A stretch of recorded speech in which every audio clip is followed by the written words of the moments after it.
If Chris Carson's out, how much would we like Alex Collins? Should you be adding Justin Fields? We'll give you the latest news and our favorite player prop for Thursday Night Football right now on Fantasy Football Today in 5.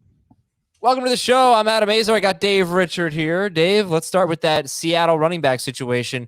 Carson beat up. They got the Thursday night game. He really might. There's a chance he might not play. So what would you do with Alex Collins? You think he's a must start? I think he's pretty close to it. I think he'd be in line for at least 15 touches against the Rams. And in the past, that's been a terrible thing. You think about that Rams defense last year, they didn't even allow a single 100-yard rusher. This year, through 4 weeks, they've already allowed 2.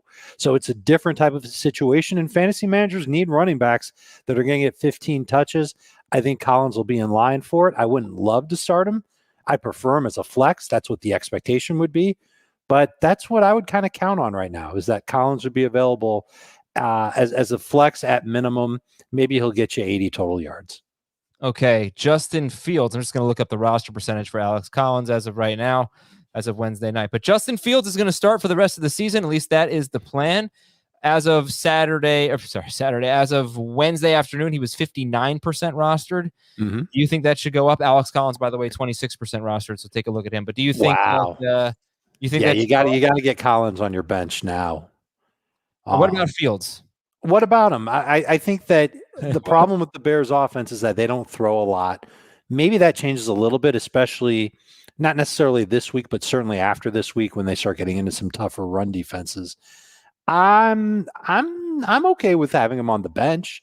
He's not going to be a starter for me. The problem is, Adam, and you know this, and most people already know this, there is a slew of quarterbacks out there that people know they can go to the waiver wire and get. Fields' upside, it feels like it's not quite as strong because we haven't seen him play amazing. We haven't seen him put up those gaudy numbers yet. So I don't think he's necessarily a guy that you have to have on your bench in a one quarterback league. Okay, and Christian McCaffrey might be able to play this week. So if you're deciding limited in practice on Wednesday between a Thursday night guy and say Chuba Hubbard, you should probably go with the Thursday night guy.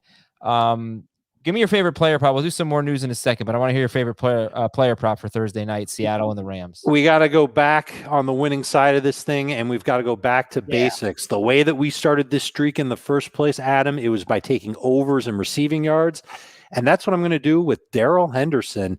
Last 2 games that he's played in full, over 20.5 receiving yards in each of those. Week 1, he had a 17-yard catch. If he had more catches, he probably would have had over 20.5 receiving yards. And I think the Rams are actually going to be in a dogfight in this game, and they're going to need Darrell Henderson to do some work in the passing game. Over 20.5 receiving yards for Darrell Henderson, minus 115 from Caesars Sportsbook.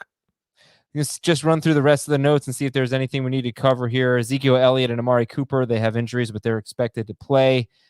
Stefan Gilmore to the Carolina Panthers. He could be back in week 7, I believe. How about this, Dave? A.J. Brown was limited. Julio Jones missed practice. It's a good sign, though, that Brown was limited after missing last week's game. Let's see if he can get through practice all week. It'll probably be on a limited basis. That would make me a little bit encouraged that he could come back and play this week against Jacksonville.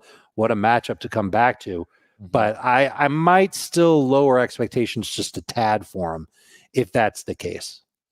T. Higgins practiced, but Joe Mixon did not. What do you expect from the Bengals?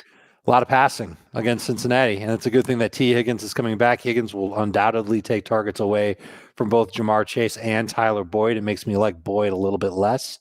But Burrow's going to have to throw quite a bit. Green Bay is going to put some points on the board.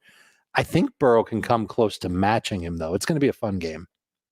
Giovanni Bernard was limited in practice. How much do you think his presence would hurt Leonard Fournette? And really, Bernard had very little role in the passing game except for I think it was a 2-minute drill against the Rams, maybe. But I think that's what it was. It was like 1 2-minute drill. Right. And that's it. One hurry-up offensive. He got hurt at the very end of the game. That's right. So, yeah, I mean, is that a big downgrade for Fournette if Gio plays? It's a little downgrade. I wouldn't be too worried about it. Fournette's proven to be the best running back in Tampa Bay, and I would start him this week. Last thing, Frank Ragnow, center for the Lions on IR for the This is big, yes. Go ahead. He was the 3rd best graded center on Pro Football Focus. This is a major loss for an offensive line that was already playing without 1 starter on that line. Now it's going to be 2. And matchup against Minnesota, not necessarily a tough one, but it's going to be hard to find it in your heart to use Jamal Williams in your lineup. and to consider DeAndre Swift as anything more than a low-end number 2 fantasy running back, even in PPR. Okay.